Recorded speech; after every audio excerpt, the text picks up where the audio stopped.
نکاح نہیں ہے، یہاں طلاق کا آپشن نہیں ہے، لیکن ملکیت کو ٹرانسفر کرنا بہت ضروری تھا۔ ایک صورت تو یہ ہوتی کہ بھئی اسے آزاد کر دیا جاتا، تو اب ہر ایک کے اوپر یہ چیز امپلیمنٹ نہیں کی جا سکتی۔ بہت سی ایسی ہوں گی باندیاں جو نہیں کما سکتی، اب آقا کے اوپر وہ ڈیپینڈنٹ تھی، اب کیا ہوگا؟ آزاد کر دیا، اب وہ کہاں جائے گی؟ اب وہ کہاں سے کھائے گی پیے گی؟ تو ظاہر ہے اس کا دیکھ ریکھ کرنے والا کوئی ہونا چاہیے، اس کی ضروریات کا پورا کرنے والا کوئی ہونا چاہیے، اور آقا نہیں کر پا رہا ہے، نہیں رکھنا چاہ رہا ہے، تو اگر یہ اجازت نہیں دی جاتی تو اس باندی پہ ظلم ہوتا، اس کی حق تلفی ہوتی، اس کے حقوق ادا نہیں کیے جاتے۔ اس وجہ سے اللہ نے یہ اجازت دی کہ تم ملکیت ٹرانسفر کر سکتے ہو۔ تو اب ملکیت ایک بار ٹرانسفر ہو گئی، چاہے وہ بیچ کر ہو رہی ہے چونکہ یہ مالک ہے، یا یہ کہ ہبہ کر کے کسی کو دے کر ہو رہی ہے، تو بس ہو گیا۔ اب اس مالک کو کوئی اختیار نہیں ہے اس باندی پر، یہ مالک جو ہے اس کے ساتھ جنسی تعلق قائم نہیں کر سکتا، اب وہ اس کی ملکیت میں، دوسرے کی ملکیت میں ہے۔ تو یہ اس طریقے سے یہ لوگوں کو بیوقوف بنانا چاہتے ہیں۔ اب آگے کیا کہتے ہیں یہ کہ some gruesome facts about Islamic slavery. Muslims had to wait for one menstrual cycle for a married woman to have sex with her. کہ جو شادی شدہ عورت ہے اس کے ساتھ جنسی تعلق کرنے کے لیے مسلمانوں کو استبراء ختم ہونے کا، مکمل ہونے کا انتظار کرنا پڑتا تھا۔ بالکل صحیح، اور یہ اس بات کی دلیل ہے کہ اسلام جو ہے نے یہ جو باندیوں کو رکھنے کی اجازت دی ہے، یہ شہوت رانی کے لیے نہیں دی ہے۔ اگر شہوت رانی اور ریپ کے لیے دیا ہوتا تو یہ پہلے ہی دن سے ہر ایک کو اجازت ہوتی کہ جس طرح چاہو، جیسا چاہو اس کے ساتھ تم جنسی تعلق قائم کر سکتے ہو۔ اس کے بعد آگے لکھتے ہیں کہ جو ورجنز ہیں، جو باکرہ ہے، غیر شادی شدہ ہے، ان کو استبراء نہیں کرنا ہوتا تھا۔ حالانکہ یہ جو ایک ایسا مسئلہ ہے کہ جو باکرہ ہے، غیر شادی شدہ ہے، اس کے ساتھ استبراء اس کے لیے ہے یا نہیں ہے، یہ ایک مختلفی مسئلہ ہے، ڈیفرنٹ اوپینینز ہے فقہا کے درمیان۔ انہوں نے صرف ایک اوپینین کو دکھایا، صرف ایک اوپینین کو دکھایا اور دیگر اوپینینز کو نہیں دکھا رہے۔ جب آپ فقہی کلام کو پیش کر رہے ہیں تو آپ صرف کسی ایک فقہی قول کو پیش نہیں کر سکتے، بلکہ آپ کو کسی مسئلے کو سمجھنے کے لیے تمام فقہی اقوال کو دیکھنا ہوگا، اور دیکھنا ہوگا کہ کس قول کے پیچھے کون سی دلیل ہے۔ جس قول کے پیچھے شرعی دلیل ہوگی اور ٹھوس دلیل ہوگی، مضبوط دلیل ہوگی، اسی قول کو ترجیح دیا جائے گا۔ انہوں نے پورے پریزنٹیشن میں کیا کیا ہے، جہاں جہاں فقہی اقوال انہوں نے پیش کیے ہیں، ایسے اقوال اٹھا لیے ہیں جن کے خلاف فقہائی نے فتویٰ دیا ہے، اور فقہا نے کہا ہے کہ یہ اقوال صحیح نہیں ہیں، یہ اقوال درست نہیں ہیں، بلکہ دلیل کے اعتبار سے، کتاب و سنت کے دلائل کے اعتبار سے یہ اقوال ہیں جو زیادہ درست ہیں، لیکن انہوں نے اس کو چھپا دیا۔ تو اب یہ جو مسئلہ ہے کہ جو ورجنز ہیں، غیر شادی شدہ ہیں، کیا ان کے لیے بھی استبراء ہے یا نہیں ہے؟ تو اب آپ دیکھیں کتاب سبل السلام، یہ وہ کتاب ہے سبل السلام جس کا حوالہ انہوں نے خود دیا ہے، امام کہلانی جو صنعانی بھی ہیں، وہ کیا لکھتے ہیں؟ اللہ کے رسول صلی اللہ علیہ وسلم نے فرمایا ہے کہ وَلَا غَيْرُ ذَاتِ حَمْلٍ حَتَّى تَحِيضَ حَيْضَةً، کہ آپ صلی اللہ علیہ وسلم نے باندیوں کے متعلق فرمایا کہ جو حاملہ ہو، پریگننٹ ہو، جب تک یعنی وہ ولادت نہ ہو جائے بچے کی، جب تک کہ وہ ڈیلیوری نہ دے دے، تب تک جو ہے بندہ جو آقا ہے وہ اس کے ساتھ جنسی تعلق قائم نہیں کر سکتا۔ اور جو حاملہ نہیں ہے، جو باندیاں یعنی جو پریگننٹ نہیں ہے، وہ جب تک کہ ایک حیض نہ گزر جائے تب تک اس کے ساتھ جنسی تعلق نہیں کیا جا سکتا۔ تو اس حدیث پہ کیا لکھتے ہیں وہ، میں اسی کتاب سے حوالہ دے رہا ہوں جس کتاب کا حوالہ انہوں نے دیا ہے۔ والحدیث دلیل علی انہ یجب علی السابی استبراء المزبیۃ اذا اراد وطئها بحیضۃ، کہ یہ حدیث اس بات کی دلیل ہے کہ جو آقا ہے اس کے اوپر لازم ہے کہ جو باندی آئی ہے اس کے پاس جنگ سے، لازم ہے اس کے اوپر کہ وہ جو ہے ایک حیض گزارے، ایک حیض گزر جائے، استبراء ہو جائے، اس کے بعد ہی وہ جنسی تعلق کر سکتا ہے۔ یہ اس کے ساتھ ہے جو کہ پریگننٹ نہ ہو۔ لیکن آپ صلی اللہ علیہ وسلم نے جو یہ لفظ فرمایا ہے کہ جو باندیاں پریگننٹ نہ ہو وہ ایک حیض گزاریں گی، اس سے پہلے جنسی تعلق نہیں ہوگا، تو آگے لکھتے ہیں عموم البکر والثیب فالثیب لما ذکر والبکر اخذا بالعموم، کہ آپ نے فرمایا ہے کہ جب تک ایک حیض نہ ہو جائے، جو پریگننٹ نہ ہو، ایسی باندیوں کے تعلق سے ایک حیض نہ ہو جائے تب تک آپ جنسی تعلق نہیں قائم کر سکتے۔ تو یہ تو ایک عام بات کہی ہے جس میں ورجن بھی داخل ہے، یعنی آپ نے فرمایا جو حاملہ نہ ہو، جو پریگننٹ نہ ہو، تو کیا جو پریگننٹ نہ ہو وہ صرف شادی شدہ کے ساتھ خاص ہے؟ بلکہ جو ورجن ہے وہ بھی تو پریگننٹ نہیں ہے نا، تو اس کے متعلق بھی عموم کو اگر لیا جائے، لفظ کے عموم کو لیا جائے، تو پتہ چلتا ہے کہ جو باکرہ ہے، جو ورجن ہے، اس کے لیے بھی ضروری ہے، آقا کے اوپر ضروری ہے کہ باکرہ بھی جب تک ایک حیض مکمل نہ کر لے تب تک اس کے ساتھ جنسی تعلق قائم نہیں کیا جا سکتا ہے. وَإِلَى هَذَا ذَهَبَ الْأَكْثَرُونَ، اور اکثر علماء کی یہی رائے ہے. یعنی میں نے بتایا یہ مختلف فی مسئلہ ہے، لیکن جو اکثر علماء ہے، میجورٹی آف علماء ہے، وہ کہتے ہیں کہ چاہے ورجن ہو یا نہ ہو اسے ایک حیض تو گزارنا ہے. حاملہ ہو، پریگننٹ ہو، تب تو جب تک کہ جو ہے ڈیلیوری نہ ہو جائے تب تک نہیں کر سکتے. لیکن وَذَهَبَ آخَرُونَ، ایک جماعت اور ہے علماء کی جو وہ یہ کہتی ہے کہ استبرا صرف اس کے لیے ہے جو شادی شدہ ہو، غیر شادی شدہ کے لیے استبرا نہیں ہے، کیونکہ استبرا رکھا ہی اس لیے گیا ہے تاکہ خلط نسب نہ ہو. اب جس کی شادی نہیں ہوئی ہے تو ظاہر ہے اس کے ساتھ جنسی تعلق قائم کیا ہی نہیں گیا ہے. تو اب غیر شادی شدہ جو ہوگی اس کے ساتھ جب آقا کا جنسی تعلق ہوگا اور اس سے اگر حمل ٹھہرتا ہے تو ظاہر ہے وہ آقا ہی کی اولاد ہوگی، آقا ہی کا وہ بچہ ہوگا، اس میں خلط نسب کا امکان نہیں ہے. تو دونوں رائے صحیح ہے، اس میں بھی کوئی حرج نہیں ہے. اگر جن علماء نے یہ کہا ہے کہ ورجنز کے لیے استبرا ضروری نہیں ہے تو وہ بھی اپنی جگہ پہ بالکل صحیح ہے، کیونکہ استبرا خلط نسب کے لیے، اور جہاں ملکیت میں آ گئی باندھی تو وہ ظاہر ہے وہ حلال ہے. جس طریقے سے جیسے نکاح ہو گیا اس طریقے سے اسی وقت سے جو ہے وہ عورت اور مرد ایک دوسرے کے لیے حلال ہو جاتے ہیں. ٹھیک اسی طریقے سے ملکیت کا معاملہ ہے. تو یہاں پہ دونوں رائے، اگر یہ انصاف پسند ہوتے تو دونوں رائے دکھاتے، اور اکثر علماء تو کہہ رہے ہیں کہ ورجنز کے لیے بھی استبرا ہے، لیکن انہوں نے اس کو نہیں دکھایا، انہوں نے اس کو چھپا دیا. اچھا آگے کیا لکھتے ہیں؟ For the prepubescent girls there was no wait like this. Prepubescent girls were the first ones to be raped on the eve of victory. یہ ہے الزام، یہ ہے دجل، یہ ہے فریب. اس طرح دھوکہ دے رہے ہیں کہ جو نابالغ لڑکیاں ہیں ان کے لیے، ابھی تو ورجنز کی بات ہوئی، جو نابالغ لڑکیاں ہیں ان کے لیے کوئی استبرا نہیں ہے، اور جو نابالغ لڑکیاں تھیں وہ سب سے پہلے اسی دن جس رات فتح ہوئی ہے اسی رات جو ہے انہیں ریپ کیا جاتا تھا. یہ الزام لگایا انہوں نے. ان کے پاس اس کی کوئی دلیل نہیں ہے. ایک دلیل جو انہوں نے دینے کی کوشش کی ہے ابھی اس پر ہم بات کرتے ہیں کہ جو غیر بالغ ہیں، نابالغ ہیں، کیا ان کے ساتھ ایسے ہی کیا جاتا تھا؟ ابھی پتہ چل جائے گا. اچھا آگے اب جو ہے انہوں نے ذکر کیا ہے کہ seeking sexual pleasure before menstruation is allowed, کہ ایک باندی ابھی استبراء رحم مکمل نہیں ہوا ہے، وہ مدت مکمل نہیں ہوئی، ابھی استبراء کی مدت میں ہے، تو ظاہر ہے جنسی تعلق تو قائم نہیں کیا جا سکتا. لیکن اسلام اس بات کی اجازت دے رہا ہے کہ جنسی تعلق یعنی انٹرکورس کے علاوہ آپ کچھ بھی کر سکتے ہیں، سیکشولی کس طرح بھی پلیجر آپ حاصل کر سکتے ہیں. تو اس کو ثابت کرنے کے لیے انہوں نے پہلی دلیل دی ہے.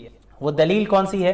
امام احمد بن حنبل رحمہ اللہ کے بیٹے عبداللہ اپنی کتاب میں لکھتے ہیں، انہوں نے کہا ہے، اور دلیل کیا دی ہے کہ حضرت ابن عمر رضی اللہ عنہما کے حصے میں ایک باندی آئی جلولہ کے دن. تو حضرت ابن عمر رضی اللہ عنہ ابھی ان کی ملکیت میں آئی تھی، ظاہر ابھی تو استبراء مکمل نہیں ہوا، تو فوراً وہ آگے گئے اور لپک کر انہوں نے اس کی گردن پر بوسہ دیا. یہ روایت انہوں نے پیش کیا ہے. اس سے یہ ثابت کرنے کی کوشش کی ہے کہ استبراء سے پہلے استمتاع یعنی سیکشول پلیجر حاصل کرنا درست ہے. تو اچھا سند بھی انہوں نے خود لکھا ہے، تو آپ سند کو دیکھ لیں. حدثنا علی بن عثمان، علی بن عثمان بیان کرتے ہیں، کہتے ہیں کہ ہم سے حماد نے بیان کیا، اور کس سے بیان کیا؟ علی بن زید سے بیان کیا. اب یہ علی بن زید کون ہے؟ آپ جو ہے اسماء الرجال کی کتابیں اٹھا کر دیکھ لیں. ابو زرعہ اور ابو حاتم کہتے ہیں علی بن زید الجدعان کے متعلق لیس بقوی، کہ مضبوط راوی نہیں ہے. وقال البخاری وغیرہ، امام بخاری رحمہ اللہ اور ان کے علاوہ بھی دیگر محدثین نے کہا لا یحتج بہ، ان کی روایتیں قابل احتجاج نہیں ہیں، ان کی باتیں دلیل نہیں بن سکتی، یہ ٹھیک ٹھاک راوی نہیں ہے. قال احمد بن حنبل، امام احمد بن حنبل رحمہ اللہ نے علی بن زید الجدعان کے متعلق فرمایا ضعیف، یہ ضعیف ہے. تو یہ ملحدین کا یہی طریقہ ہوتا ہے، سننے والے کو تو نہیں معلوم نا کہ وہ کون راوی ثقہ ہے اور کون غیر ثقہ ہے، تو یہ تمام ضعیف روایتیں اور شاذ روایتوں کو اکٹھا کر کے لوگوں کو بیوقوف بنانا چاہتے ہیں. اچھا تمام ضعیف روایتیں قابل قبول ہیں، ان کے لیے قبول کر لیں گے، لیکن وہ صحیح روایتیں، بلکہ وہ روایتیں جو تواتر کے درجے تک پہنچی ہوئی ہیں، جن میں اللہ کے نبی صلی اللہ علیہ وسلم کے معجزات کا ذکر ہے، اس کا انکار کر دیں گے، اسے قبول نہیں کریں گے، اسے ایکسپٹ نہیں کریں گے، کہہ دیں گے بھئی یہ تو ایسی باتیں ہیں، سب یہ کوئی معجزہ نہیں ہوا تھا، یہ حدیثیں تو بعد میں لکھی گئی. تو یہ حدیثیں جو ضعیف روایتیں وہ اس ٹائم پہ لکھ دی گئی جن سے آپ کا مطلب پورا ہو رہا ہے، اور وہ روایتیں جس سے جو صحیح ہیں،